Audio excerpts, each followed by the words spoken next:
This evening we have chosen to discuss a very difficult, very remarkable, and very controversial book. In recent years, of course, the rapid motion of our way of life has very largely obscured the literature of the late 19th century. Yet there are books that have continued to be highly provocative. And among others, we can mention the writings of Jules Verne, whose anticipation of the shape of things to come was uncanny in its prevision. We have in this case a book that is mysterious and remarkable in a number of ways. Perhaps the formula of it is rather close to our modern concept of science fiction. All that I can do in connection with this book is to sketch through and summarize certain aspects of it. And those who are sufficiently interested may, of course, enlarge their researches. The book itself appeared many years ago. This is the first edition. And it carries a very interesting title page. It says here, Etidorhpa, or The End of Earth, the strange history of a mysterious being, and the account of a remarkable journey, as communicated in manuscript to Llewellyn Drury, who promised to print the same, but finally evaded the responsibility, which was assumed by John Uri Lloyd, with many illustrations by J. Agustus Knapp, copyrighted Cincinnati, 1895.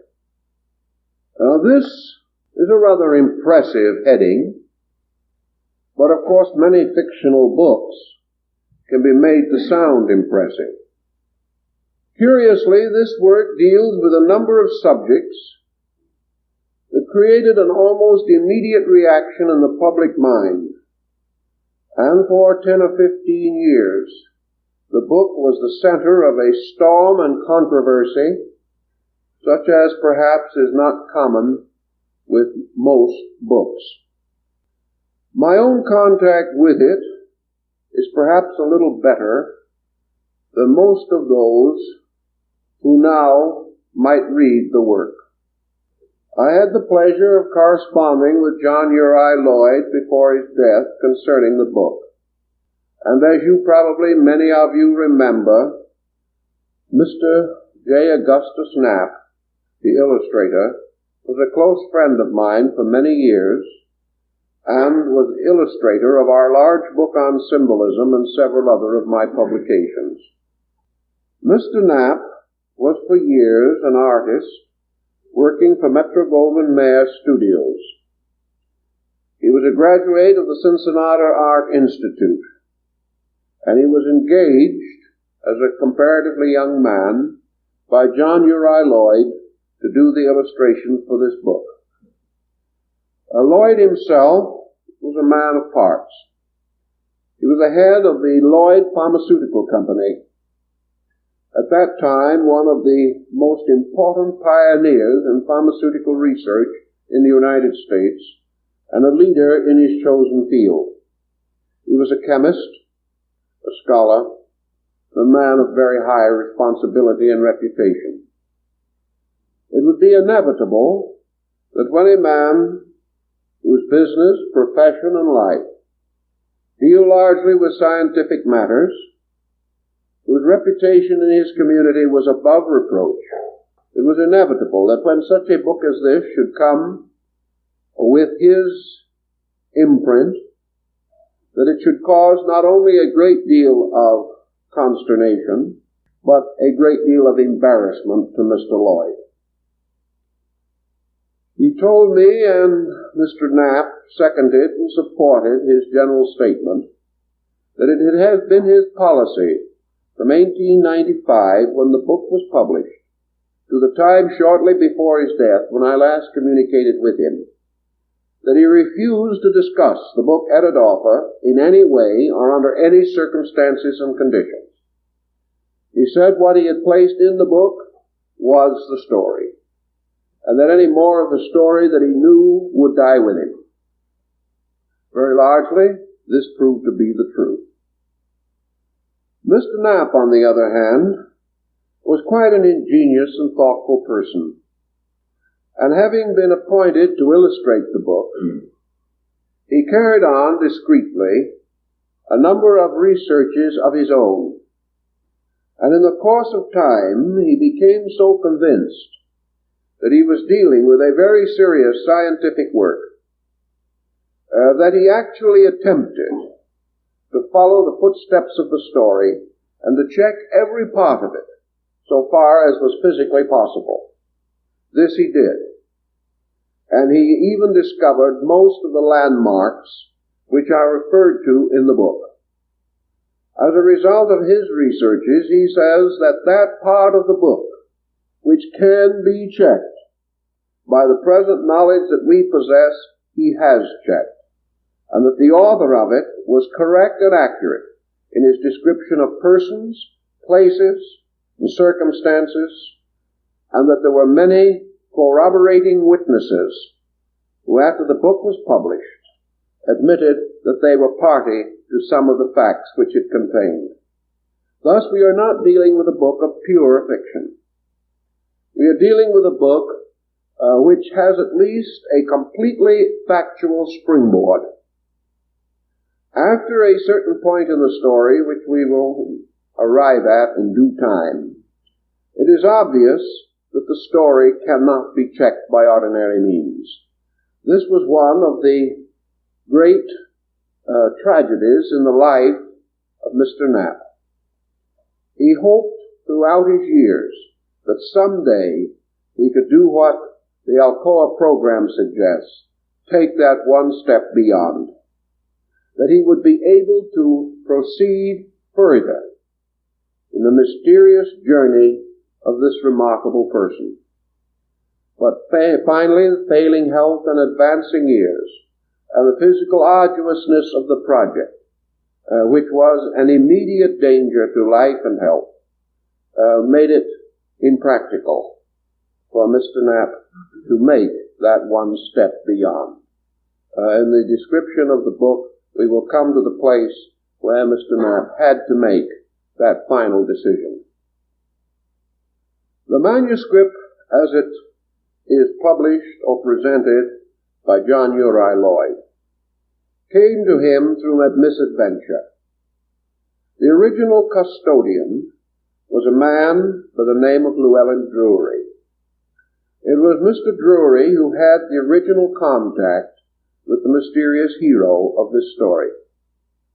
He was instructed to take the manuscript, which was in the autograph of the original author, and to place it in his vault or safe, sealed and held, not to be published or opened for the period of 30 years.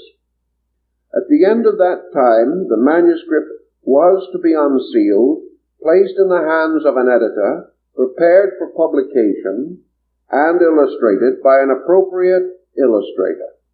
It was then to be distributed or circulated or published, at least in a limited edition. As a result of this publication, should certain persons mentioned in the book and selected by the original authors to be his beneficiaries be discovered or be still alive, the proceeds and profits of the book were to pass to them as partial compensation for a great unpaid debt. Mr. Drury, when the time came for the publication of the book, evaded his responsibility. He evidently felt that the work was too controversial and perhaps would endanger his reputation. He therefore finally contacted Mr. Lloyd, who agreed to take on the peculiar responsibility. It is therefore the fact that John Uri Lloyd was a sort of substitute for the original person who was responsible for the publication of the manuscript. This would seem to account for a number of discrepancies in the original plan, because John Uri Lloyd never made any claim to have had personal contact with the original author. However, Mr. Knapp told me that Mr. Lloyd did have contact with the personal author, and that he, Mr. Knapp, when commissioned to prepare the illustrations for the work, actually was able to make the portraiture, which became the frontispiece, because he also met the original author on the street in Cincinnati. Now, what all this adds up to is mystery. How mysterious, you will note a little later. Now we have another peculiarity of our narration, inasmuch as it contains a considerable amount of double talk. This double talk seems to bear upon another incident or another circumstance which much earlier created a very broad stir and a considerable scandal in the United States. About the year 1827, a Captain William Morgan, for reasons perhaps best known to Captain Morgan, unless we wish to believe the explanation given in the book Etidorhpa, attempted to prepare and cause to be published a complete expose of the rites, rituals, and ceremonies of Freemasonry. This Captain William Morgan was himself apparently obligated by Masonic obligations, and he broke these obligations and prepared this expose, which was not only printed later, but passed through many editions, and these later printings apparently did not cause any perpetuation of the original tragedy. In 1827, we have to realize that life in the United States was considerably different from what it is today. It was a time in which feelings on many subjects ran very high, and there was in this country quite a marked division between pro-Masonic and anti-Masonic feeling. This feeling ran deep, largely probably due to propaganda and to a number of very vicious misrepresentations which appeared in the press and took on political coloring at about that time and somewhat earlier. Involvement of certain European secret societies in Bavaria and other regions had caused people to be afraid that secret societies were attempting to undermine the political future of the United States. Even at one time, George Washington suffered from fear in this direction. Actually, also, the situation among the people religiously was a little different from what it is now. Although Freemasonry has never been advanced as a religious organization, there can be no doubt that its principles have exercised a broad religious influence upon a great many people. This influence has been consistently constructive, but in a day when it was very important only to consider the name of the religion or the sect to which you belonged, and you are not religious unless you belong to the prevailing faith of your community, and that you would be subject to being bitterly persecuted even if you belong to an unpopular sect. With these considerations, we can see why what was termed the unorthodoxy of Masonic idealistic thinking might have been a rather serious problem in the lives of small merchants and farmers and individuals with comparatively slight contact with the larger problems of comparative religion, most of which they had never heard of. In any event, the work by Captain Morgan brought down upon him some kind of a retaliation which could well have been rather dramatic in the day in which he lived. He was warned, he was pled with, he was begged not to go on with his project because of the fact that it would incense a great many people and at the same time accomplish no tangible good of any kind, inasmuch as there was really nothing to expose. There was nothing involved which could have the slightest political significance or have the slightest effect upon the fate of the nation or any other broad issue. But if we are to carry the concept carried in this book, the idea became more or less of an obsession. This man was convinced that he was born for the purpose of revealing secrets. And even though after he revealed them they caused no particular stir and no excitement to speak of, he felt that he simply had to reveal them. Now, he's not alone in this type of thing. Practically every secret society, benevolent or otherwise, has been exposed many times. And for the most part, everyone has been a little angry at the person who broke his obligations, but for the most part, there's been no serious tragedies or anything of an exceptionally outstanding nature. But due to the general prevailing temper, which is the same kind of temper which resulted in the martyrdom of Joseph Smith, the Mormon leader who was assassinated for having created a new faith in America, or the assassination or execution of John Brown at Harper's Ferry, these kind of feelings were running strong in those days, and these comparatively illiberal people felt that the slightest deviation from tradition was a hideous offense which must be appropriately punished. The story is that after the preparation of his expose, Captain Morgan, an effort was made to spirit him into Canada. He was abducted, and according to final belief, he had rocks tied around his body, and he was thrown into the Niagara River near Lake Ontario, and therefore died by assassination or by murder, if you wish to come out and call it such. Later, his body was identified, at least in part, and the anti-Masonic group at that time made a tremendous furor over the whole thing. Now, this seems to have been a more or less closed issue.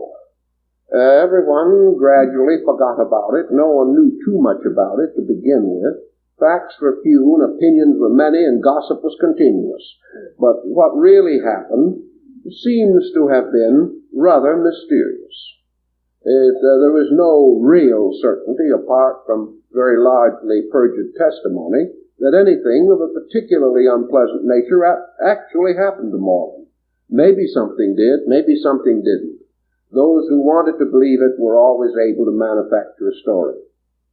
But everything had died down long before the basic information contained in the book Etidorhpa had any interest to anyone. But with the publication of the book, the entire subject took on a very interesting and dramatic coloring. And in connection with this, I can only mention that it is rather clearly keyed in the text, became one of the great centers of controversy in all the publicity, book reviews, and other matters relating to Etidorpha at the time of the publication of the book itself, and has been a lingering concept ever since, and that according to Mr. Knapp, he was convinced that Mr. Lloyd actually believed that the true author of Etidorpha was Captain William Morgan. That this book was written many years after the supposed death of Captain Morgan. Mr. Knapp, who made the various portraitures contained in the book, was unable at the time he made the pictures to secure a photograph or a likeness or a picture of Morgan, because it might be expected they were rather rare, because even the daguerreotype was not available. But later he was able to find an old picture, and he says that to his utter astonishment, the face of the mysterious man in Etidorpha was identically the face of Captain William Morgan. If this account has any weight, it adds the second link to our mysterious chain of events, because it would explain the opening part of the book and would intimate that the so-called murder of Captain Morgan did not occur, but that Morgan was placed under a penalty. and that this penalty became the subject of the book Etidorhpa. Now, as we go into the book itself, as many people realize, we have throughout its text occasional direct references to Masonic rituals and symbols. There are several places in which statements are made that are obviously derived directly from ritual. Therefore, there is every implication in the book that the original author or authors wished it to be considered as having Masonic significance. Of this there can be no doubt. Just at what degree this Masonic significance is valid is again one of the mysteries surrounding Etidorpha. The book goes into considerable detail, as we will later notice, relating to the so-called abduction of a man at a time and under circumstances which make it appear almost certain that Captain William Morgan is intended. We now pass into an entirely new sphere. The abduction of Morgan, the circumstances involving the possibility that he survived and that he remained hidden for one reason or another for a long period of time, such ideas, such circumstances, do not necessarily tax our imagination to any overwhelming degree. But we move from this into something in which the science fiction element begins to appear. The contents of the book, as far as its story is concerned, has to come under one of three headings. Either it is a factual experience utterly beyond belief. Second, it is a complete work of fiction, using historical circumstances for a springboard, or else the entire work is essentially allegorical. Now, there is every possibility that the whole book is a very ingenious piece of symbolism, and that there is no part of it, with perhaps the exception of the early parts, or its early chapters, that are even intended to be taken literally. That it actually, instead of being the story of the journey of a man to a mysterious region, that it is actually the story of the journey of man through a mysterious universe, the universe in which he now lives. And the universe is unfolded for him very much in the spirit of the Eleusinian and Mithraic rites of ancient Greece and Persia. There is a thin veiling by means of which it would be possible, if penetrated through this veil, to assume that the whole story represents a restoration and reveal it to us rather as the adventure of a person passing through the conditions of his own internal life. Such a concept is highly possible, and Mr. Knapp gave it a lot of thought and said that certainly, if the story was not factually true to the end, then it must certainly be symbolically significant or important. That the story may have had unknown authors entirely different from any that we know is not incredible or impossible.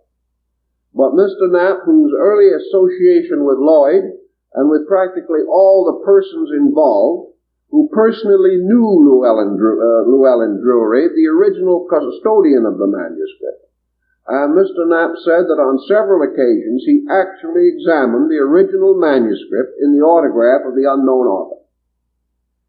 All of these circumstances, of course, led Knapp to assume that there might be a very literal meaning. That this literal meaning, however, could drift into allegory, and from a certain foundation we might move to the realization that this was the story of the actual inner experience of Captain William Morgan in the years following his realization that he had made, at least in his time, a serious mistake. This possibility also implying that the author had learned something of the greatest importance as far as his own moral and ethical life were concerned.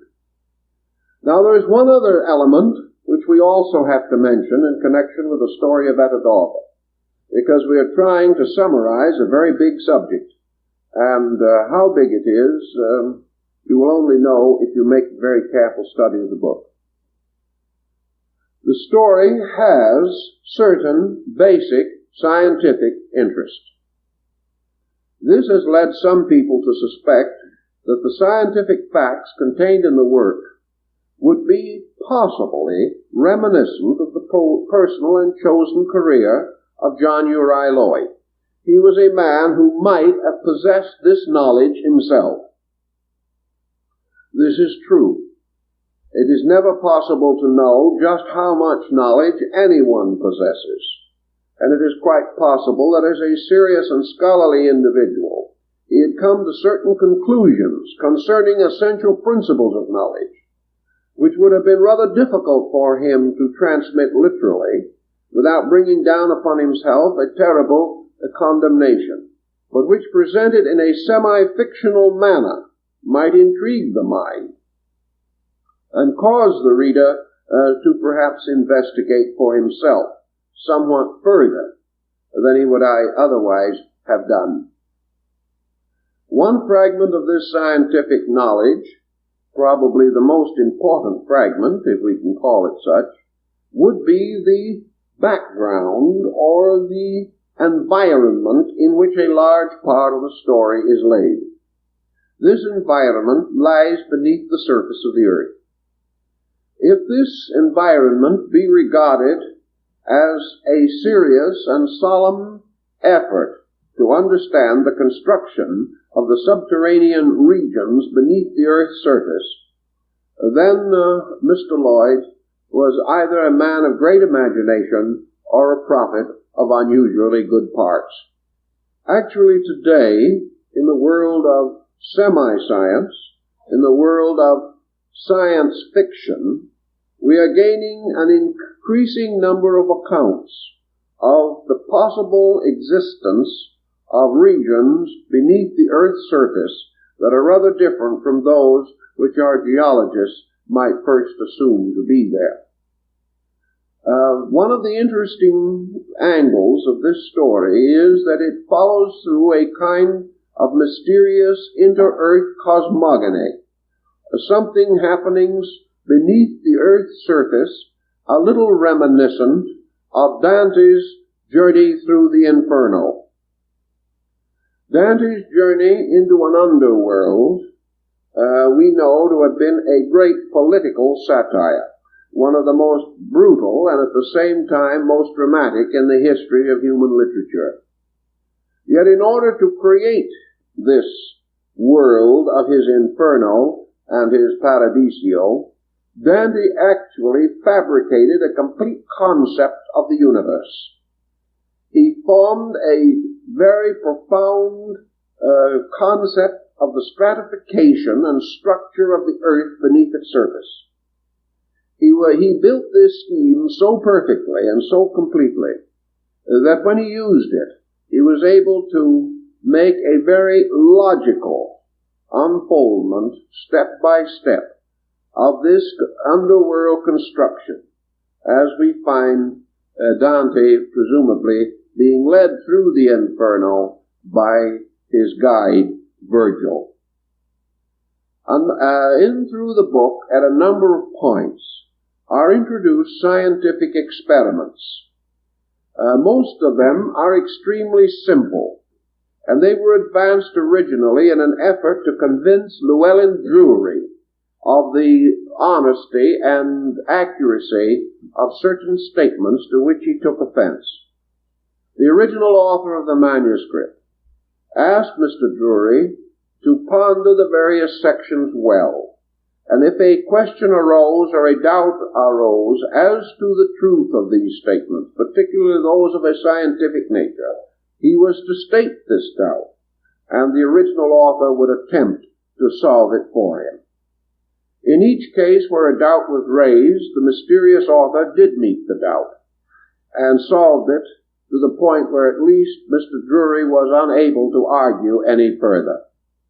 Many of the points involved, such as the demonstration of the possibility of seeing your own brain, or the demonstration, for example, of water rising above its own level, and things of that nature seemed incredible. But by very simple experiments which are set forth in detail in the book and can be copied by anyone, the truth of the statements was proved or objectively demonstrated.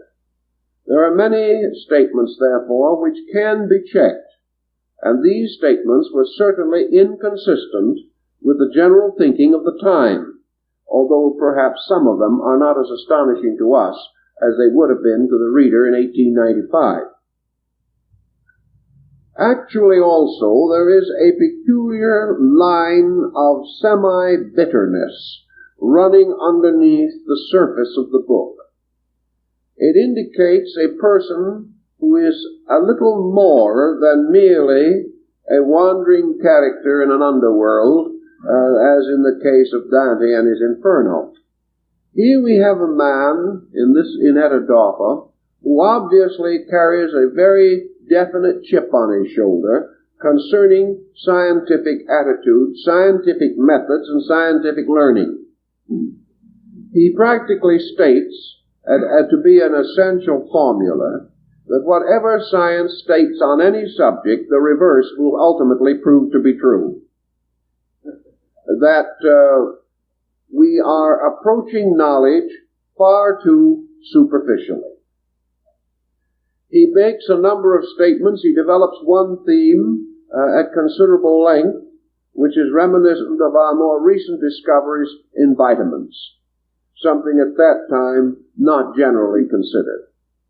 The mysterious author, for example, points out that if we take any food that we know and commonly use, and we analyze it, and we get the chemical formula which is contained in that food, then we go to a pharmaceutical house or a drugstore or anywhere else and buy those chemicals. And then we put them together in a jar or a bottle in exactly the proportion that they appear in the original foodstuff.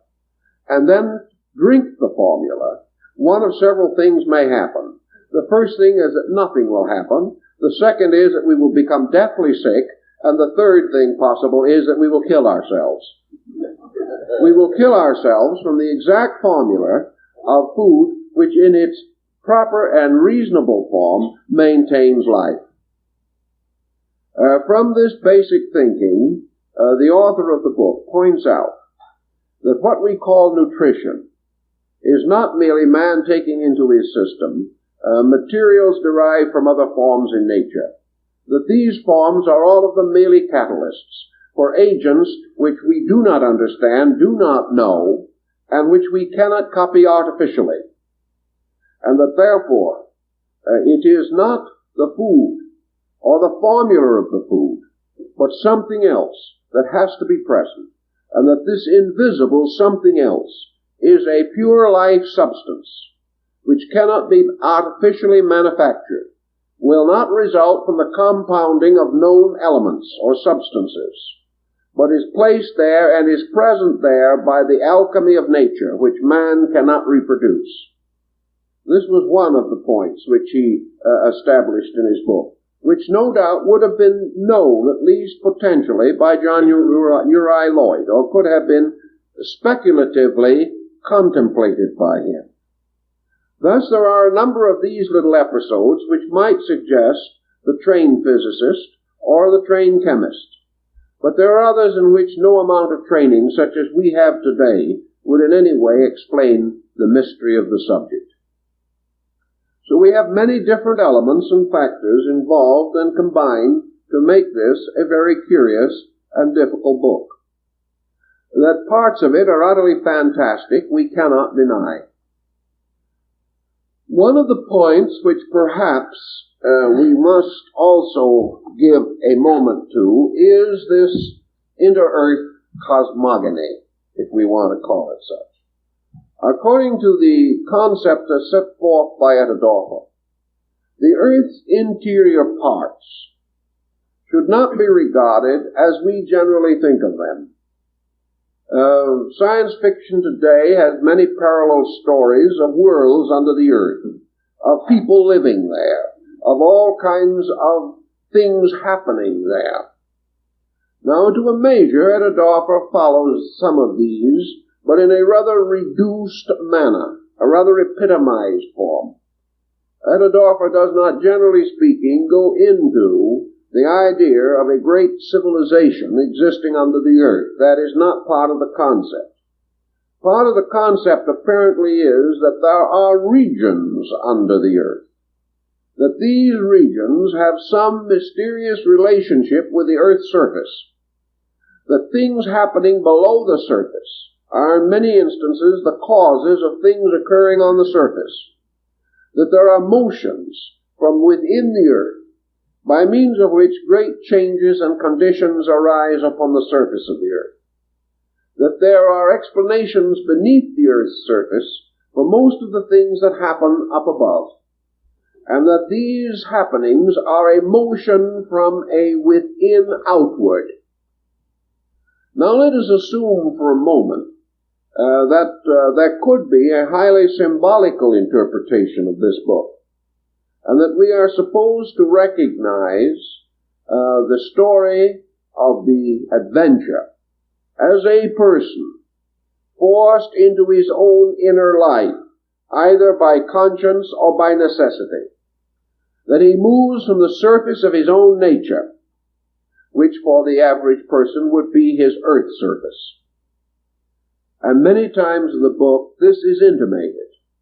And it's one of the confusing points, because one moment it seems almost certain that we are dealing with a psychological story. Some of the more extravagant parts of the story are actually introduced as dream circumstances occurring to this person under the earth.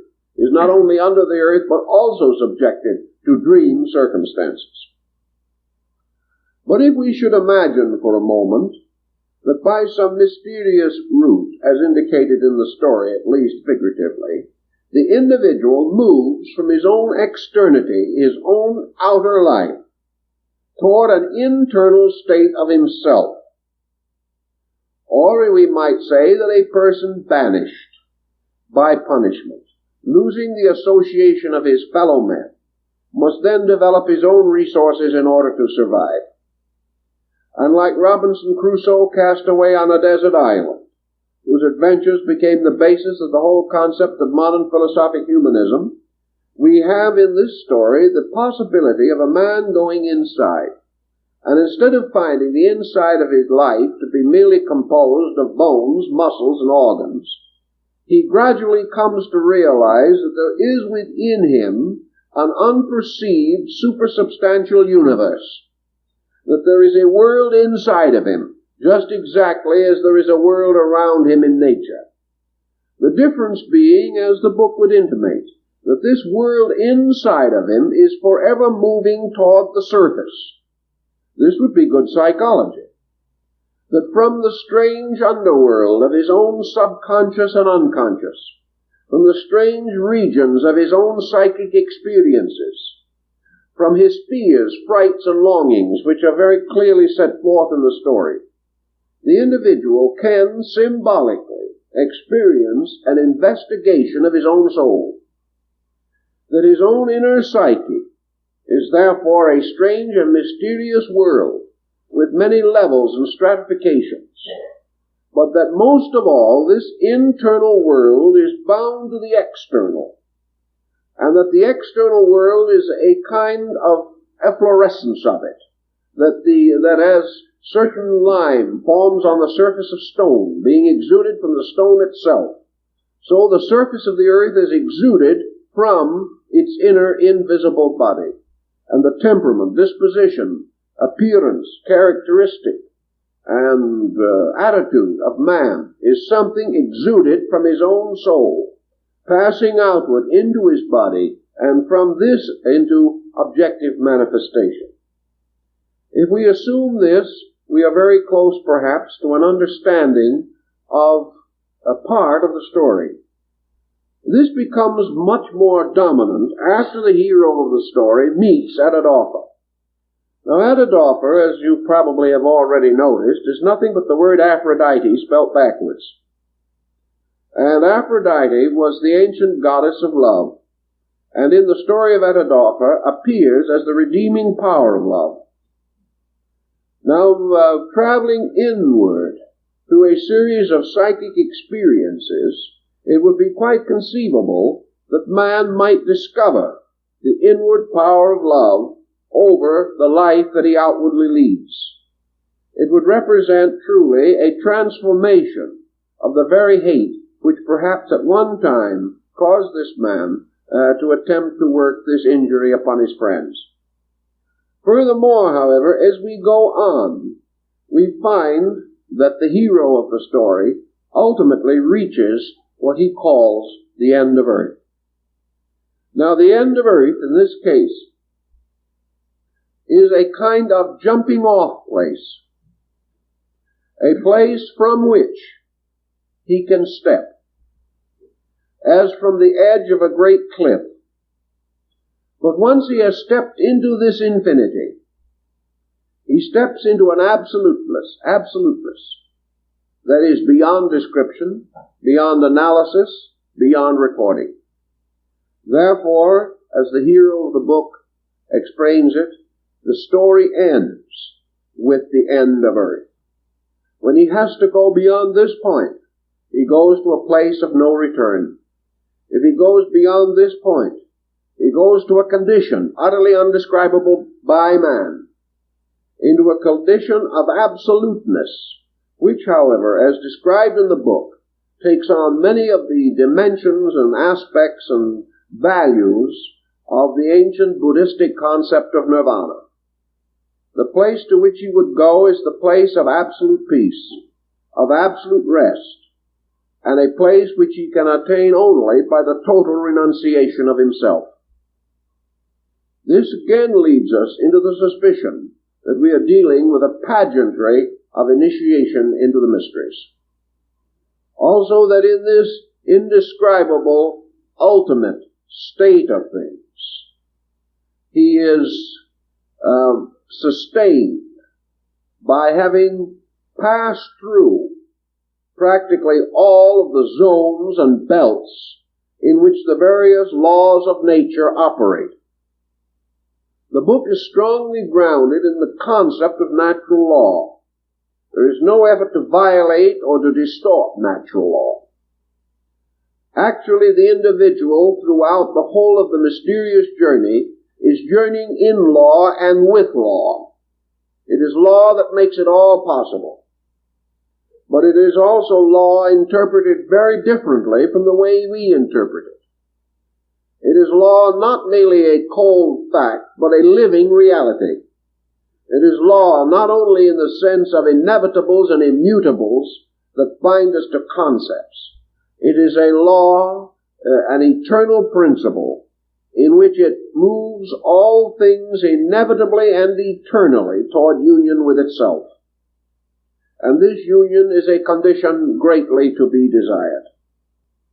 Only one more element remains in the story to discuss beforehand, and that is the mysterious guide who plays the part of Virgil to the story hero.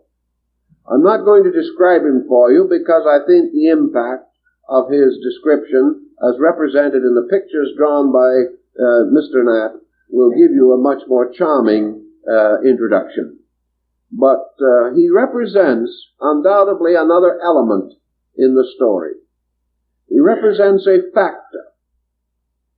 He represents a type of motivation, something which has power because it is lacking in something.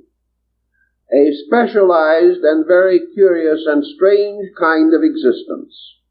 An existence belonging to a region that we do not understand, but an existence which would imply release from the bondage of sensory perception, which might be very appropriate and very necessary, shall we say, to the mysticism of this story. We can't do much more because we will now have to rush through and show you these pictures, and we'll try to explain certain of the points to you as we go along. But I think that you will realize as we proceed that we are dealing indeed with a very strange sometimes apparently ridiculous, often profoundly stimulating a situation. Something that is perhaps without parallel in literature. And to many persons who have spent, as Mr. Knapp did, many years trying to check it and study it, perhaps not paralleled in basic scientific or esoteric meaning. So I think we will first of all introduce our subject with the original portrait that Mr. Knapp made of the hero of the book, who is recorded only under one curious title, I Am the Man. Now, having this gentleman appear unexpectedly in your midst might be quite a shock to almost anyone.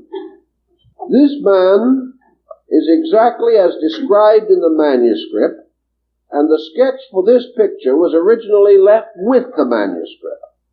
Later, however, it was improved by Mr. Knapp through his study, and also later proved to be, with the exception of the hair and beard, an almost exact likeness of Captain William Morgan. The peculiar prominent part being the exceedingly high forehead, which apparently was a distinguishing factor in the original account.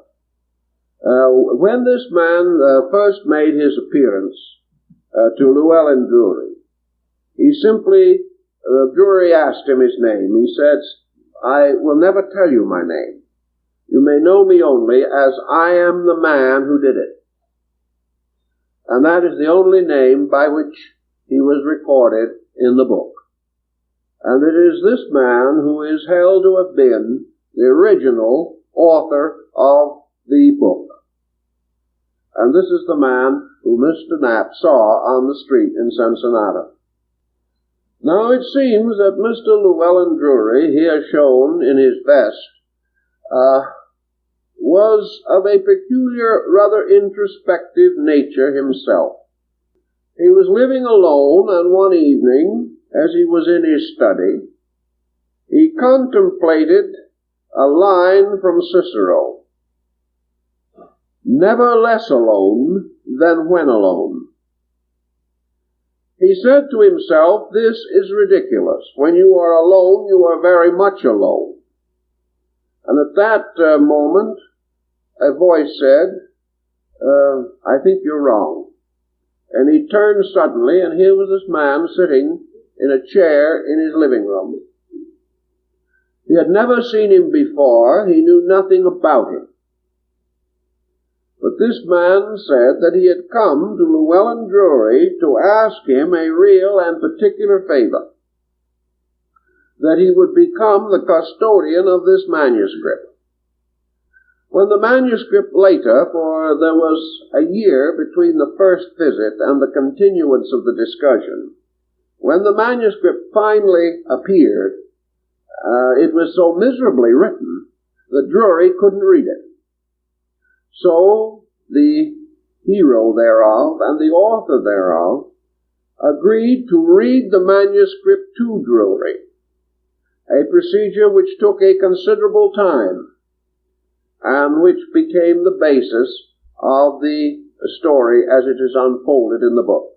However, as Mr. Lloyd points out, one of the reasons why the book was changed in many parts to different editions for years was the fact that some of the original manuscript was so bad that it took experts to decode it sufficiently to know what was said, and a number of amendments and corrections were necessary. And also, I Am the Man himself ordered or required corrections after the first edition of the book was printed. Here is the second illustration as set. Here is the mysterious man asking Mr. Drury, and according to John Lloyd and Mr. Knapp, the picture of Mr. Drury is from a likeness and is accurate. That I Am the Man insisted that this trust be kept and begged Mr. Drury to agree to take the manuscript and hold it for the 30 years as required. After considerable persuasion, Mr. Drury agreed, and on the occasion of the agreement, they shook hands and more or less promised to be mutually faithful in this trust. This is the scene where I Am the Man gets the promise from Mr. Drury that he will do the work as ordered.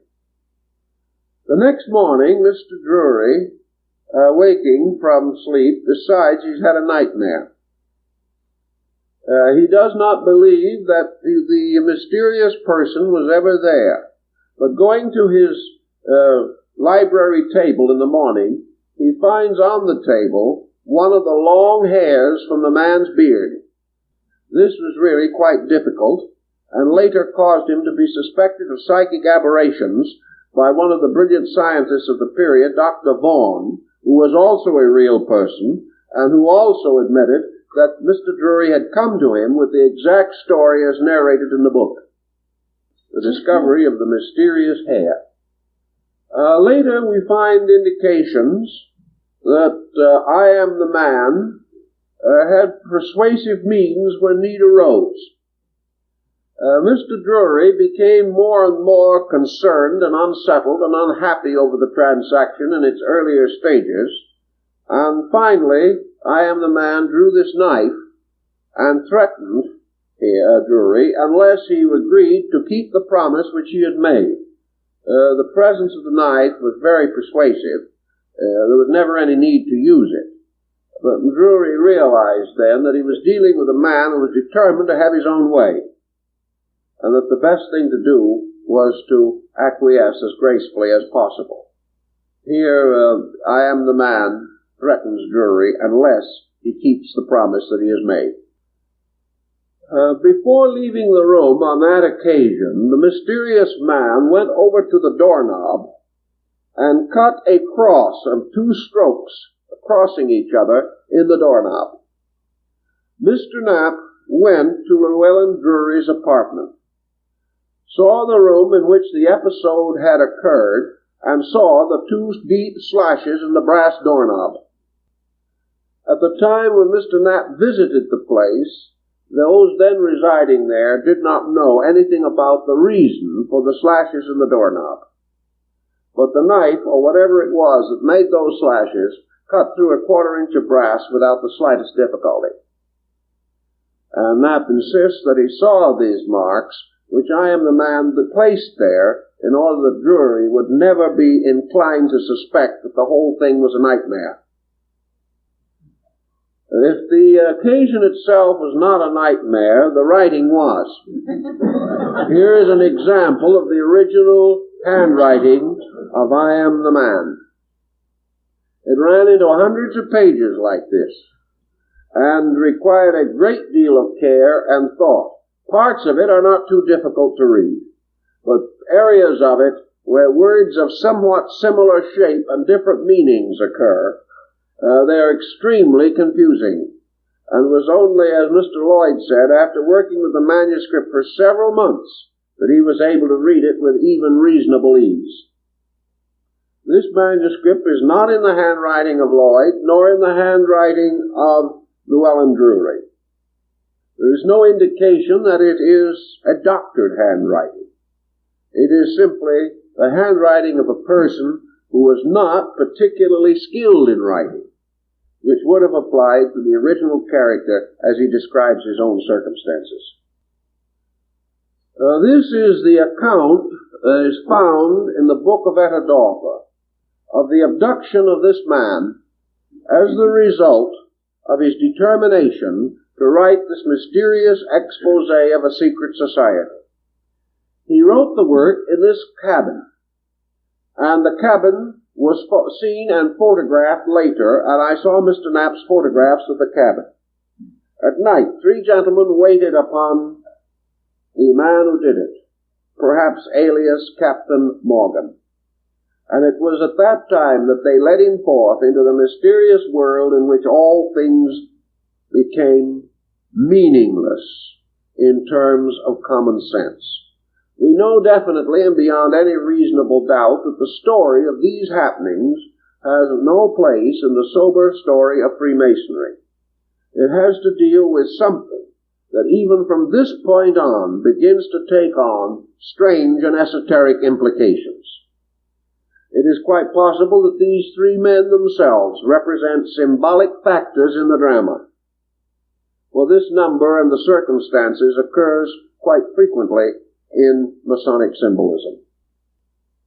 At the time it occurred, according to the story, Morgan was not an old man, but as the result of being taken into a remote place and subjected to certain mystical, metaphysical, and alchemical treatments, he was suddenly prematurely aged. He was aged so rapidly that his identity was hopelessly obscured, and that no one would ever be able to recognize his original nature when it was changed in this way. This change was not due to makeup. Something was done that actually aged him. This aging, of course, however, if you want to go back to the symbolic system of thought, we can assume that it was life in its various episodes that aged him. That therefore, he was gradually being separated from a world from which we are all separated by age. And that even though symbolically it would have seemed to have occurred in a single night, it is not also true that in our way of thinking in terms of eternity, the life of man with his natural physical aging is but an instant. But by this aging, I am the man was separated forever from the world he had known. Is not this also a possible philosophic truth? That through aging we lose contact gradually with things that were previously real to us, and that our own inner lives become unknowable to even those who previously held us in close acquaintance. In any event, this mysterious aging prepared him for the next step of his strange journey. Later, in an effort to restore contact with his family and friends, he was permitted by the mysterious gentleman in the tall hat in the background to visit the community in which he lived. Here he met persons that he had known before, but none of them knew him. And every effort that he made to try to prove to them his previous identity failed utterly. They were unwilling to accept in this aged man a young man of only a short time before. They insisted that it was madness, that there was no possibility of it being the same person, so that he was unable to go back, that he was unable to restore his relationship with the world he had left behind. Now, there are possible explanations to this also. If this aging should be regarded as an exterior symbol of some kind of an internal growth or change, we might also say that the individual, once having outgrown a certain condition of life, cannot return to it again. And once we have outgrown a certain concept of life, we cannot return to it. Age causes changes in our psychology. We know this because if in later years we go back to childhood homes and places we have known, we have no fond desire to stay there. Something has happened. And in the experience which happened to this man, he was separated from the old way by a series of circumstances that were moving him into a new and mysterious direction. Now, at the time when it was supposed that William Morgan was being taken across the Niagara River to his reported doom, according to Etidorpha's story, he was placed in a carriage and driven along a very long road for many days, leading downward from the original seat of the occurrence through Illinois and down into Kentucky. He crossed the Ohio River, and this is a reconstructed map that was made from the records and finally became the guide by which Mr. Knapp was able to relocate the mysterious cavern through which our hero is said to have descended into the underworld. This cavern is not the great Kentucky cave, but it is in a somewhat similar kind of structure and formation, and it is located in that general area. And these different numbers relate to places where Mr. Knapp and others checked on the story, because in the story there is brief mention of passing certain communities, going through certain towns, passing by certain farms or certain formations of land. These have all been checked, and as far as this checking is possible, they were all physically true. Now, in order to gain a little further understanding of this, we pause for a moment to reconstruct from photographs taken by Mr. Knapp during his researches the countryside and the general region in which these cavernous places are located. Here are photographs taken by Mr. Knapp in the area of the final location of the mysterious cave described in the story. You can see the rather wonderful and amazing surface formations, which to the geologists do intimate that the areas beneath might be honeycombed, very much like the area of the Great Kentucky Cave. These are views taken in and around the general area where the drama begins to take on its greatest intensity. Here is a site leading into one of these caves. And the difficulty that Mr. Knapp had at the beginning was to discover which one of the caverns was the one actually referred to in the story. He was finally able to identify it by certain landmarks literally given in the book. Now the question is, did John Uri Lloyd ever go here? We have no record that he did. Had he any way of knowing about this, other than perhaps in a purely empiric manner? We do not know that he did. Persons living in the area were never questioned by him.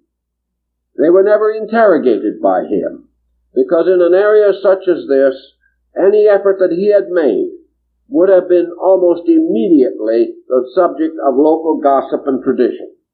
Knapp went through the region a few years after the book was published. There was no one there who had any memory of anyone ever having asked them before, or have tried to use guides, as he did, to try to locate the areas. So we have no indication that Mr. Lloyd had any such understanding or knowledge. Here is the river or stream that flows out of one of the caverns. In fact, we're getting very close to the cavern involved. This stream has a subterranean origin and comes out and grows in this wonderful, wild, and verdant region. It is a beautiful country, and a country that is filled with old lore and beliefs, some of them tracing back to the American Indian period in this region, and some of them quite fantastic. There is much of the lore that seems to have a bearing on the story. Here you see the actual entrance to the cave of Etidorhpa. It was finally and completely identified. And it was not identified by the entrance alone, but by the construction inside, which follows a very definite and particular pattern. There is, in connection with this cave, not only its surface openings, but there are a series of vents in the ceiling of the cave which go up to the surface of the ground. These vents and their location made it possible to identify the mysterious region. And here, in the due course of time, I Am the Man was deposited by the mysterious persons in the dark carriage that thundered through the night, carrying him a third of the way at that time across the nation. A very difficult and circuitous route, made more difficult by the obvious intention of those driving to make certain that they could not be followed, or that the exact location they were reaching could not be anticipated or their tracks retraced at a later time. And it was here that, according to the story, Llewellyn, I Am the Man, met his guide. This guide climbed up through one of the vents and was a person completely without eyes. Now this story ties very closely with, of course, a phenomena that is known in the Kentucky caves. For there are in these caves fish that are eyeless. Having lived always underground, in darkness, these fish have in the course of time lost even the rudimentary trace of eyes. This mysterious being was apparently human, yet not human, having no eyes and no temperature to the body, being cold and forever wet. Yet this person was the one that was appointed to lead I Am the Man on his long and difficult journey. He was entrusted to this guide with the admonition that he was about to enter into a strange and almost incredible cycle of punishments. Punishments, however, which were not of malice, but punishments to represent the inevitable path of the truth seeker, seeking to compensate for the sins of his life. That in some mysterious way every human being has to purge his body of his own ignorance, has to make right the innumerable wrongs, because every human being who has not an illumined inner life is betraying something, whether he knows it or not. And this process of betraying truth is that of ignorance, the individual who makes these basic mistakes from which the experience of growth or the journey into his own inner consciousness by this eyeless guide is his own only hope. The eyelessness of this guide seems to suggest something that never comes to the surface of his life at all, therefore has no need of the senses and faculties with which the average person regulates his affairs. It is possible that by this eyeless guide is meant intuition, or some mysterious superphysical faculty, which is important in man's journey to the inner self. Oh, we're going to have to do that one again. This is even a little more than can be anticipated in this story. Here is the point in which I Am the Man reaches his last contact with the outside world. He is standing under a vent which goes like a chimney up to the surface of the earth and down which the ray of the sun passes. Now, this was the final clue by means of which Mr. Knapp was able to locate the exact cave. He entered the cabin, followed a long and difficult road, as indicated, wading in water, much of it up to his waist or more, until he finally came to this point. He stood exactly where I Am the Man is standing in this picture, looked up and saw the opening above, and he then knew that the next step was that he had to dive under a partition of rock. In those days, when he wanted to do this, we did not have the equipment we have now, which would have made it a simple fact. If he had dived under this bridge of rock and had not found what I Am the Man found, he could easily have died there. He could have not been able to get back. He might have found himself trapped in a situation beyond his control.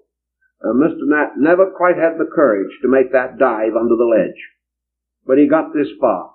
He also sounded with a sounding cord and a lead weight. His cord was 300 feet long. He could not reach bottom. From right below the point where these figures stand, the under cliff beneath the water drops away to immeasurable depth. So Mr. Knapp stood here and then turned sadly back, always expecting or hoping, however, that someday he would be able to go on into this other region. That there was some physical point to the story up to this point, Mr. Knapp was certain. Whether this was derived from other sources, who got the information and how it was put into the book, he does not know. but he does know that to this point there is a literal, if also symbolical, story involved. Now here you have further experimentation and research in the structures in the under part of the cave, going along to the point where he finally could dare go no further. He found formations of this kind. Formations that suggest always, in their stalactite and stalagmite form, that they are part of a great system of underground openings or hollows.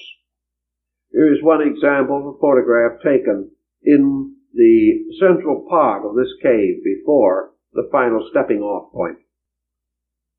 Now, after he had gone through this underwater bridge and had come up again, guided by his mysterious guide, I Am the Man found himself in a world of fungus.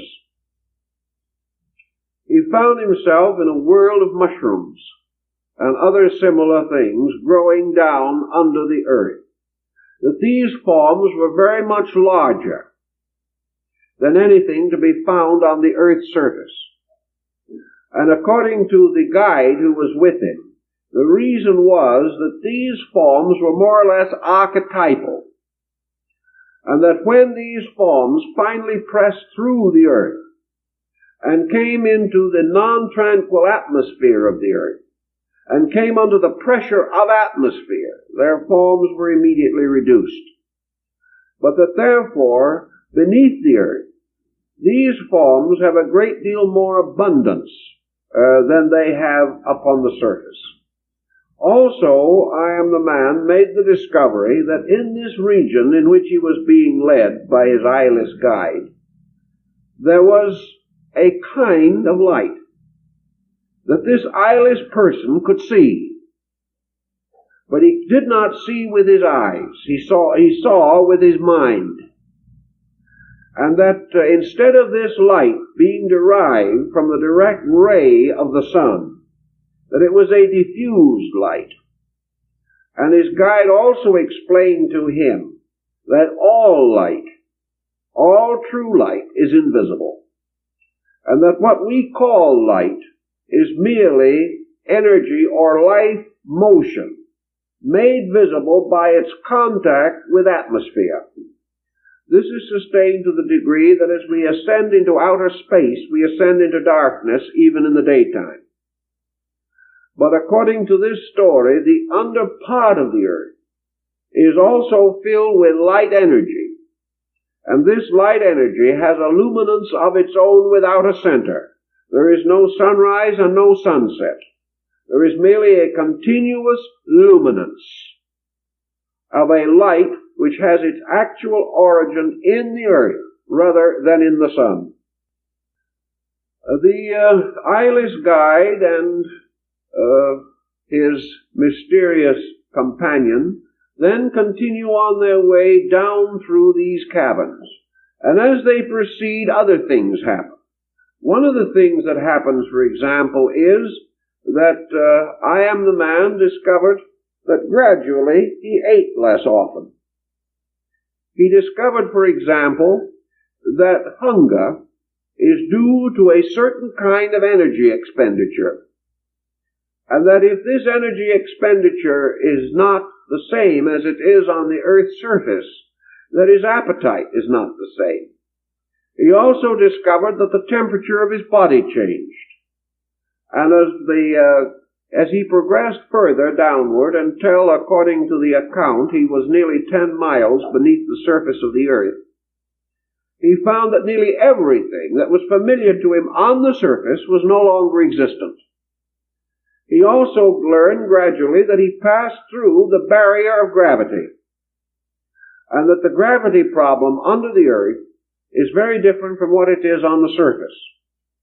His study in the effects of gravity also involved, finally, his energy displacement.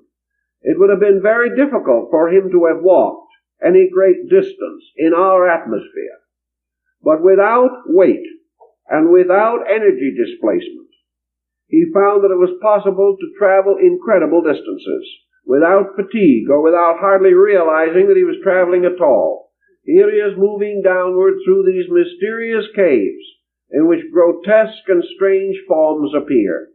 This journey is very reminiscent of the Mithraic caverns used in the mysteries, for always in the ancient rites the candidate was conducted into a subterranean region, whether it be the house of Osiris in Amentet, or whether it be the subterranean cave of the nymphs, as described by Homer, or whether it had been the mysteries performed in the catacombs under Rome. Always the rites of initiation were given in a lower or so-called infernal region.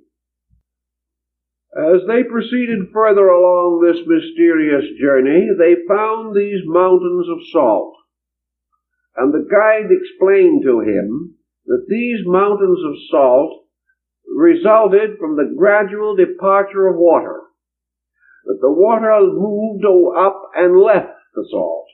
This was one of the questions later that Llewellyn Drury demanded an explanation for, assuming that the description as given by I Am the Man was not scientifically possible. In a small experiment set forth in the book, which anyone could perform for 25 cents worth of equipment, I Am the Man shows that this departure of the water from the salt in this way, without evaporation, is possible. Because in this region there can be no evaporation. And because of these different atmospheric situations, most of the laws, as we know them, of nature, appear to be completely reversed. Here we have the beginning of experiments with gravity. Here we find that the under earth, like the outer space, gradually defies gravity. That the body becomes comparatively weightless. And that as a result of this, motion is quite different.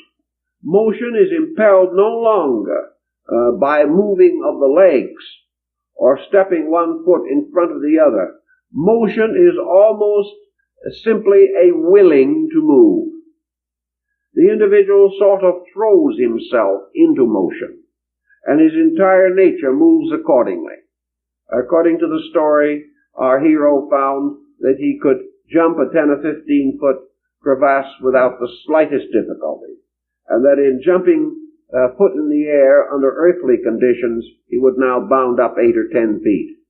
In science fiction, we begin to find similar accounts of the rarefied situation outside of the Earth's surface, and that therefore in these projectiles and so forth, when we get beyond gravity, we will be weightless.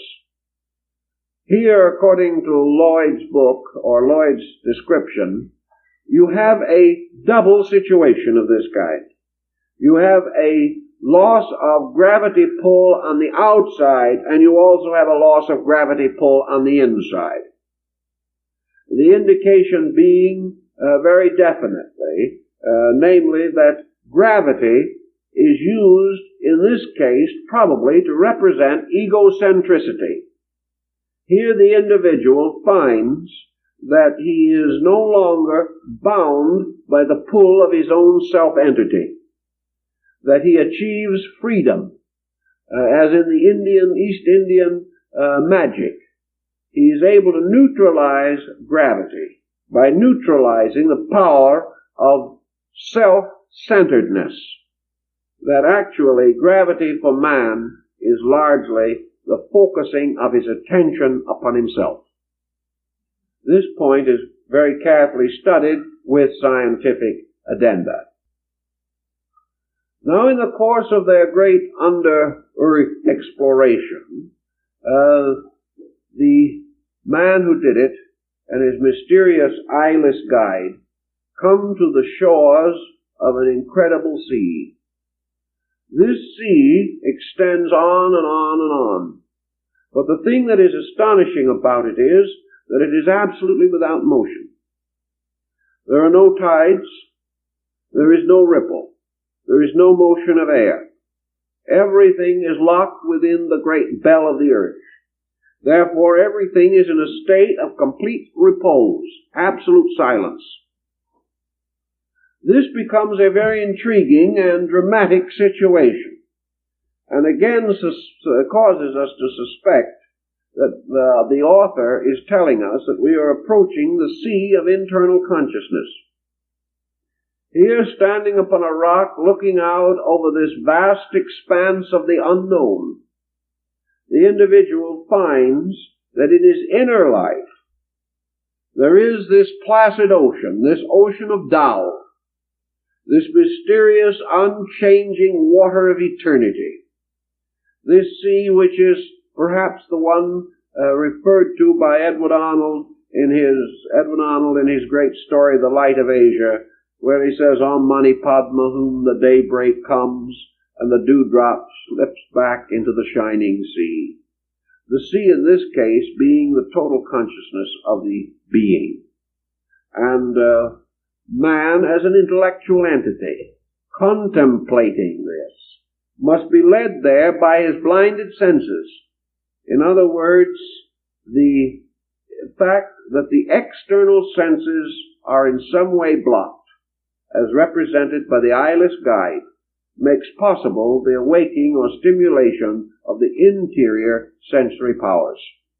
In other words, now on the edge of a great sea which leads he knows not where, and on the edge are these great cliffs rising up, but he is not able to be sure whether this sea is water or glass. Perhaps this is also the Shemayim of the ancient Kabbalah, where it says in Genesis, for the waters which were above the firmament were divided from the waters which were beneath the firmament. Now this is a very peculiar statement, and most Bible students haven't done much with it. But it applies apparently to the fact that there are two oceans, one above and one below. Now this representing perhaps a mysterious under-ocean, a sea of shining glass, a mysterious region that is uncontaminated by the surface tides or by the winds of circumstance. If man's consciousness is freed from the winds of his emotions and his opinions, it too may become a placid sea, full of mystery and incredible depths. Now this is one of the sketches that was made by Mr. Knapp to illustrate Etidorhpa, and which was rejected by I Am the Man. This therefore did not appear in the book, the illustration previously shown taking its place. Here the illusion or the mystery of ships, a kind of a Sargasso Sea, in which these ships were held and captured as in death. This thought, according to Mr. Knapp, was his first interpretation of the original meaning, that this sea was more or less a place that locked and held everything, that it was a graveyard of all ships, that it was the end of all things, the graveyard of man. Perhaps it was the misunderstanding that we also have in Buddhism, that nirvana is the graveyard of existence, that all things end in it, that it represents only oblivion, that like some story of the ancient mariner, we are faced by this wonderful but terrible fate of the painted ship upon the painted ocean. But I Am the Man corrected the picture, said, no, this sea is not a graveyard of ancient ships. This sea is a mystery, moving placidly forever, but not corrupted by any element of death. It does not dissolve death into itself. It simply is forever. But it is also without menace, without danger. It has none of the horrors of a sea which will destroy life. The surface ocean of man's emotions may wreck the ship of his life, but deep within, the silent ocean of consciousness is never moved by the changes which take place in the outer surface of his existence. So the picture was rejected. Now, in the midst of his receiving various elements of this story, our friend Llewellyn Drury found himself pretty much beyond his depth. So we went over and had a talk with one of the learned men of Cincinnati in that time, and that was Professor Vaughan. Now, Professor Vaughan was a real person. This is an accurate portrait representation of him. He was a deep and eccentric man, rather learned, progressive for his time, but as the story given him by Drury unfolded, it was obvious that Vaughan was completely beyond his depth. Vaughan, however, did admit certain things. Vaughan, in the story at least, becomes the foil, inasmuch as he reveals the ignorance of knowledge. Vaughan acknowledges to Llewellyn Drury that all these facts we have, all this knowledge that we claim to know, rests upon the insecure foundation of hypothesis. He uses the example of ether, the scientific hypothetical medium, not the ether of anesthesia, but the ether of space. He shows how science, in order to explain things otherwise not to be explained, has been forced to invent something which it cannot explain after it has invented it. That man, in order to rationalize his own opinions, has had to support them by a series of artificial intellectual inventions. That these inventions are not facts, but if we accept the invention, we can then establish a fact. If we reject, however, the invention, there is no fact. And that nearly all knowledge that we possess of any subject rests upon some mysterious, dark, hidden footing that we cannot see, that we cannot know, and that we cannot be certain of. And that even when we possess a high degree of knowledge, so that we are able to demonstrate, perhaps even with Einsteinian mathematical precision, the fact of something, that even this precise knowledge, of course, Dr. Vaughan didn't know Einstein, but we know the principle he was working with. Namely, that when we have established an irrefutable fact, and find that there appears to be no way of undermining or questioning that fact, the time will corrode it away. That perhaps what we have will prove to be true, but only a part of the truth. And that each day we outgrow what we believe to be total truth, until finally, if we are wise and intelligent beings, we will relinquish the hope of immediate total truth on a scientific level. That we cannot hope to attain it, because there is too much around us and within us that is simply unknown. Now, if we take Dr. Vaughan, Professor Vaughan's philosophy, and apply our present story to it, and it is probably inserted at the point where it is placed for a reason, then it perhaps might imply that this mysterious underworld, from which I am the man returned to give his manuscript to Drury, could represent this substratum of unknown fact, this something that has to be there, but which no one can prove or demonstrate. That this underworld is the underground of knowing, this mysterious dark earth from which all things come, this strange elos or slime from which life comes, or life moving upward from some strange, recondite, hidden source of itself, rises from the dark underworld. And in the story, the underworld through which I am the man journeys is like a great egg or a great seed, and contains within its mysterious sections and parts the germs which rise into knowing, or into observing, or into contemplation. So we find poor Dr. Vaughan is much embarrassed, but he is honest enough to admit that while he cannot justify or even explain rationally the imponderables that Drury brings to him, that he must admit in all fairness that we do not have the answers which Drury seeks, those answers which would disprove the story of the man who did it. Now, because of the fact that gravity has practically ceased to exist, our eyeless guide is able to carry this comparatively large boat without difficulty, and to place it in this subterranean sea.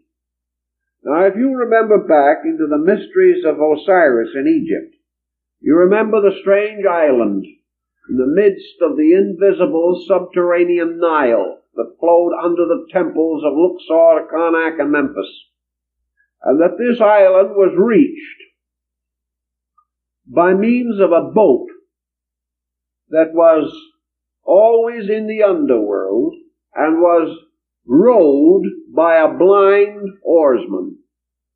Now that we find in the Egyptian mysteries and in certain phases of the ancient Egyptian ritual of Memphis. Therefore, we have now a blind guide with a boat in the underworld, which is going to carry I am the man in a mysterious journey across the sea of life. All of this ritualizes very easily and indicates that perhaps there is a master scheme or master plan behind the entire account. Among the other experiments which were made, one day while I am the man was reading his manuscript to Llewellyn Drury, was one relating to the possibility of seeing your own brain. Now, as a footnote to the story in Etidorhpa, it is noted that this particular discovery was not actually unique to I am the man. It had been known or had been recorded before. But by a certain process, according to I am the man's explanation, which was new, by holding a lighted candle in a certain way before the face and gazing out into darkness, in which there is no light of any kind visible, there is a peculiar kind of intensification of sight, by means of which we see in the air before us, in the dark air, as the result of the light and the position it is placed, we suddenly see a pulsating system of what appears to be blood vessels, and what appears to be the full and proper structure of the brain is made visible. Drury tried the experiment and was astonished to see that it appeared to work. The discussion as to what was actually seen on this occasion takes up some point in the text, and I think is rather faithfully and carefully handled, with fairness to all theories. But according to I am the man himself, by this process, almost anyone can get a thick peek at his own brain, provided, of course, that he has one. And the assumption is that he has something. So if you are not successful, don't give up. It may not mean that you are mindless, but only that you haven't quite learned the knack of seeing your own brain. Now this would be almost like a trip down the Grand Canyon. Here upon the surface of this mysterious sea, the ship moves by some strange power within itself, an eternal energy power, which reminds us a little bit of Lord Lytton's Vril. The ship is surrounded by an absolute calmness. Nothing seems to move. But at the advice of his eyeless guide, I am the man tossed small pieces of cloth over the side of the boat and into the air. He saw them for a second. They seemed to hover in the air, then suddenly disappeared. Everything he tossed out disappeared. And when he asked to know what happened, his guide reminded him that while the boat seemed to be utterly motionless because it was surrounded by a strange calmness, that it was actually traveling at an almost incredible speed, a speed which was more remarkable because the type of atmosphere and condition there forbade the ordinary phenomena of things appearing to move. And this leads into a very careful study of the nature of motion. a very subtle and interesting point. As soon as these little pieces of material, which I am the man threw over the side of the boat into the air, as soon as they reached the circumference of this zone of sustained or suspended motion which surrounded the boat and by which it was propelled, and passed out beyond this, they immediately disappeared, because the boat was actually traveling so rapidly that they were just whisked out of sight instantly, so fast that you couldn't even see what happened to them. On this, therefore, and in this way, it was possible for I Am the Man and his guide to travel a very great distance. And according to various accounts contained in the book, this journey through the underregion actually carried them more than 10,000 miles. But always done by means of these suspensions of time, which is also analyzed, of motion, also considered carefully, and the illusion of distance. These things are all handled in a way that suggests Oriental metaphysics. They are all represented as their peculiar bondage and their peculiar tie to illusion. And I Am the Man is being taken gradually, step by step, away from illusion. And before the book is over, he is told and is asked, and the whole subject is discussed, whether he is ready to recognize that this entire world is a kind of dream, a mystery that exists only because he sustains it, and that while he is held to all these laws and rules and principles that we associate with exact knowledge, he will be a slave held in an underworld like this.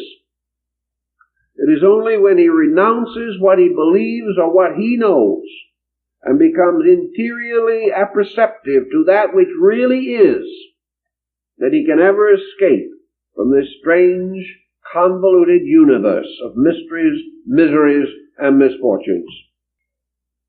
They go along the edge of the great cliff here, and in the course of this discussion, the rising and falling of the surface of this vast body of water, which is so immovable in appearance, and the relation of this overflow to volcanic action is described, and the actual nature and study of volcanoes.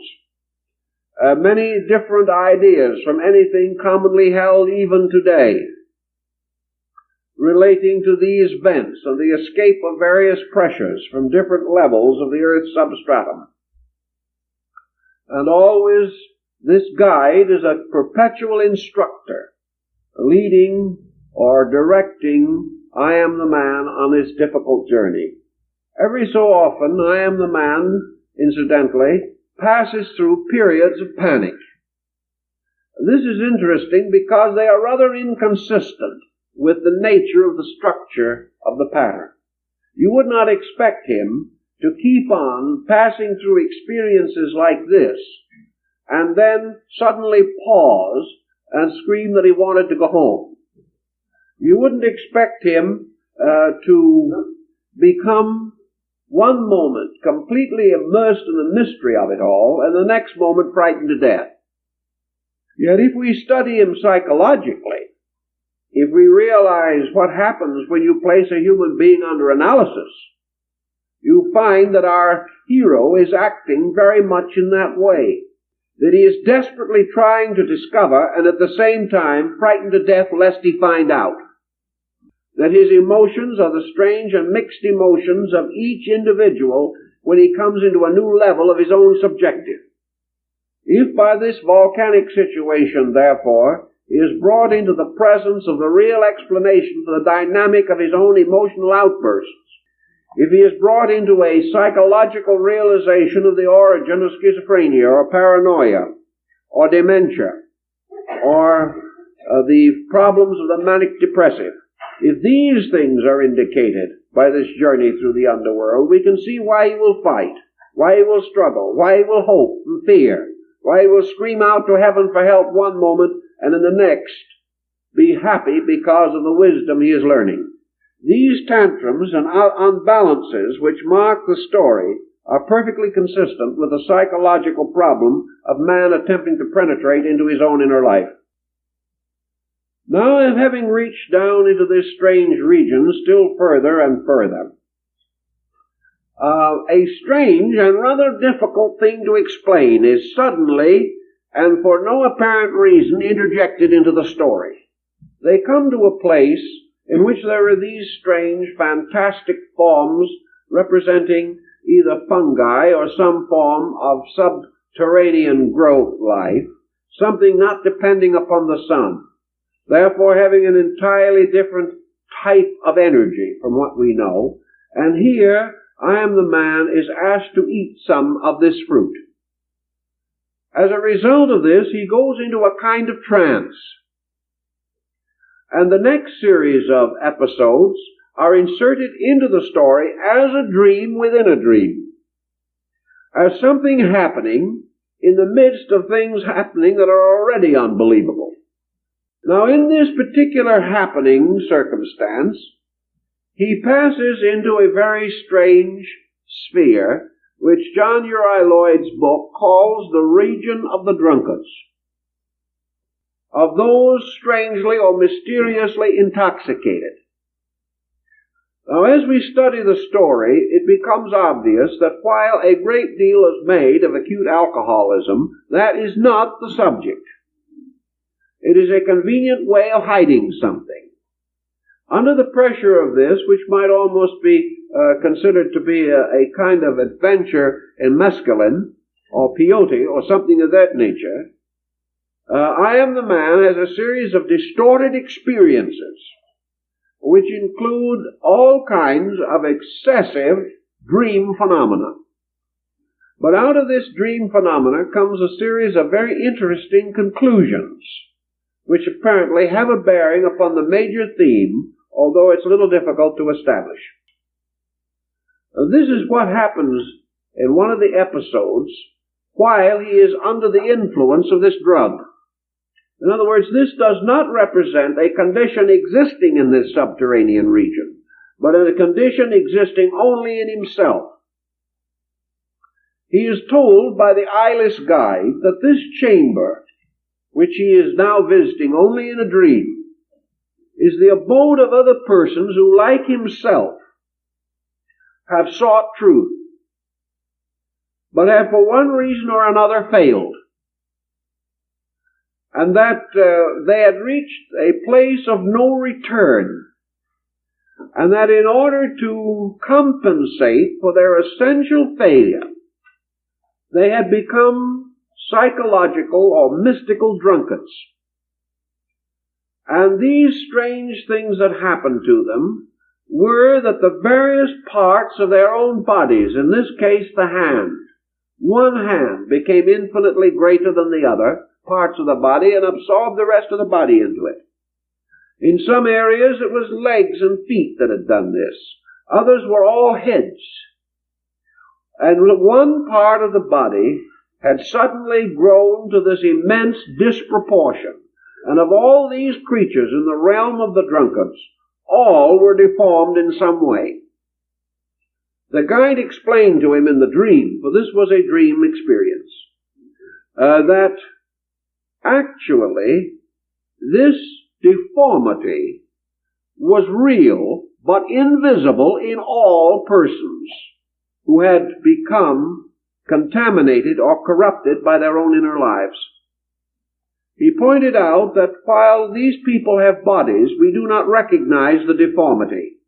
But if we could see the soul of an unpleasant person, if we could see the inner form of hatred, or of jealousy, or of destructiveness, or of bitterness, or of worry, or of fear, or persons who had fallen under the intoxication of their own negative psychic factors, that if we could see these persons as they really are, they would be deformed. That the ambitious person would have deformed his inner life until it became all some organ or faculty of his ambition. That his hands or his legs or his head would be all out of proportion with the rest of him. That his total nature, instead of being a beautiful and symmetrical form, would actually be horribly and hideously deformed. because interiorly he is deformed, although it does not show in the body. Thus, if men could see their inner lives, they would all strive for virtue, because otherwise they would find themselves too horrible to bear the semblance of their own natures. But because we cannot see this inner person in the same form or body-like structure that we know, we assume that we're all right on the inside because the outer body retains some semblance of proportion. Actually, the person who is evil inside is crippled, corrupted, deformed, and hideous in appearance. That was the point that was made in the dream. Now, as they proceed on into this mystery, they come finally to the realm of Etidorhpa. And this is the painting that John Uri Lloyd first accepted from Mr. Knapp as the painting of the mysterious Etidorpha. Knapp felt he'd done a pretty good job in representing the figure or person described as almost like that of Venus and accompanied with a strange lunar crescent.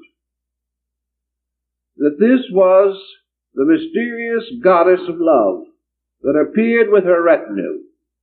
And in the whole procedure of this underworld testing, I Am the Man was warned that under no conditions should he touch anything to drink that was offered to him,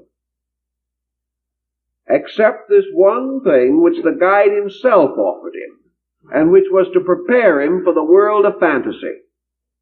That he must never, therefore, take anything which would cause his faculties to be dimmed. In every instance along the way where he stopped, those who had failed, or those who had themselves been corrupted, urged him to take a drink of something, usually a mysterious green fluid in a small cup. Finally, when in this vision at the end, Etidorpha appears to him herself, she also offers him the drink. And he is so enraptured and overwhelmed by the splendor of the wonderful company of apparent angels that came with her, that he was on the verge of accepting it, when he suddenly beheld a shadow behind her, a shadow of something that had an evil face or an evil thing, and he threw away the drink, so that even Aphrodite or Etidorpha tempted him. But when he resisted, she immediately indicated her great pleasure that she had merely been required to try again, to force him to take the waters of Lethe, or forgetfulness, to destroy his own inner life. And here, of course, we can have the psychic factor of emotion, of love versus lust, and of these other things which we find in the ancient rituals, for in Egypt the same thing occurred in the temple rituals. Now when the book came out, I Am the Man told John Uri Lloyd that this picture was not acceptable. He explained it on the ground that a psychological factor was here. He wouldn't say what it was. Mr. Knapp tried to figure it out. But it appeared that I Am the Man did not want the figure to represent or resemble a Grecian goddess. He did not want it to represent a divine being. What he apparently wanted it to represent was a very simple human person.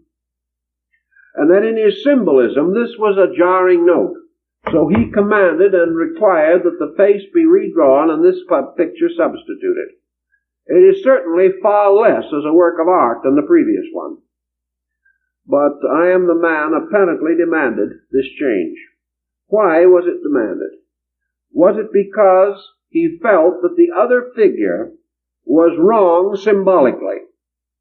That it suggested a dimension or attribute which he did not wish to convey? He did not wish to convey a superhuman being. What he wished to convey was a very human being. one in whom the problem of the adjustments between higher and lower living or thinking or emotion would be played out on the level of human experience. Whatever it may have been, this is the picture that was finally required and approved. The other one appeared only in the first edition and was rejected. Now, gradually, as this play goes on to its final climax, we see I Am the Man crawling up this final pinnacle upon which stands this mysterious eyeless guide. It has been a strange and arduous journey, but the guide seemingly always is able to arrive. But I Am the Man frequently forgets that all he has to do is to think, and he moves. He makes arduous labor. Every time he is discouraged or disillusioned or loses faith in himself, he must crawl. He must struggle desperately to arrive anywhere. The moment he forgets himself, he flies. Here again is a symbolic meaning. The meaning of the tremendous burden that we force upon ourselves by making effort out of action, whereas great action, as Zen points out, is effortless. Now, when he is up here on this pinnacle, I Am the Man has his last moment of revolt, apparently. He decides to destroy this guide who has been with him all the way. He can no longer stand this terrible journey into nothing, this absolute journey into aloneness. And it's at this point that is inserted into the text some very pointed statements from the Masonic ritual. And this eyeless being reminds I Am the Man of the brother who was slain by his brethren. And at that moment, the realization of the fact of the repetition of a crime of violence becomes so great that I Am the Man drops his weapon and falls on his knees, realizing that he has fallen back again into a negative emotional situation. All of this might also mean that the individual, having gone a certain distance, having been led slowly further and further from life as he knows it, suddenly revolts and cries for the world he has left behind, feeling himself utterly alone and forgotten in the edge of space, and seeks once more to return to the old ways, but he cannot. And in his effort to escape, he even wishes to destroy the very light that might help him to escape. Perhaps a reference back again to Captain Morgan. At this point also, they come to the end of the acquaintance with the mysterious eyeless being. In spite of all remarks to the contrary, this being suddenly floats off into space and is gone, and in his place stands this other person, who is again not the Beatrice of Dante's Paradiso, but now again a mysterious symbol taken out of ritual. Here is a new teacher, a higher teacher, a teacher that is to lead him where the eyeless guide cannot go. The eyeless guide cannot go on into the mysterious end of earth, can only go so far and must cease. The rest of the journey must be with this other, very gentle and mysterious person. Where they go, what happens, I Am the Man refuses to say. He says that what happens beyond the edge of that cliff, that is the end of earth, that from there man moves into a state which he can never know till he experiences, and once he has experienced, can never lose the realization of it. That is the end of the incredible and mysterious journey. And Llewellyn Drury says to I Am the Man, "Tell me what happened afterwards." And I Am the Man said, "I cannot and will not. You've gone as far as you can go. I have told you all that I can tell you. Here is the manuscript." And Drury says, "Will I see you again?"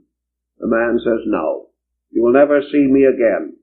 So he hands the manuscript to Drury, and then standing in front of the fire in Drury's study, slowly fades away in front of him.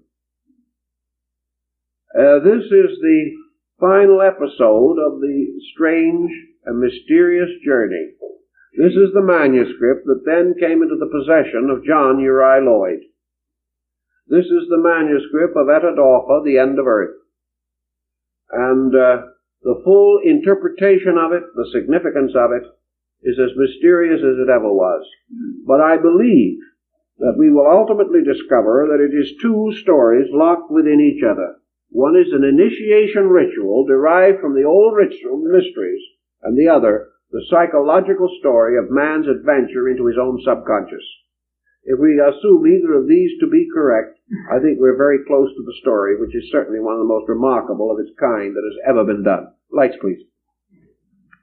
Now our time is up, so that's all we can do with it this evening. So we'll leave you the gentle task of finding out what it means. And I think the more you think about it, the more interesting it will become. Because we are definitely dealing with one of the most curious productions in literature.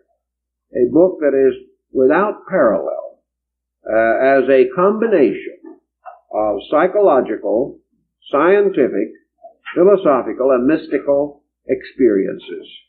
And as such, we hope you have enjoyed this brief interlude into the land of Etidorpha. Thank you very much for being with us tonight.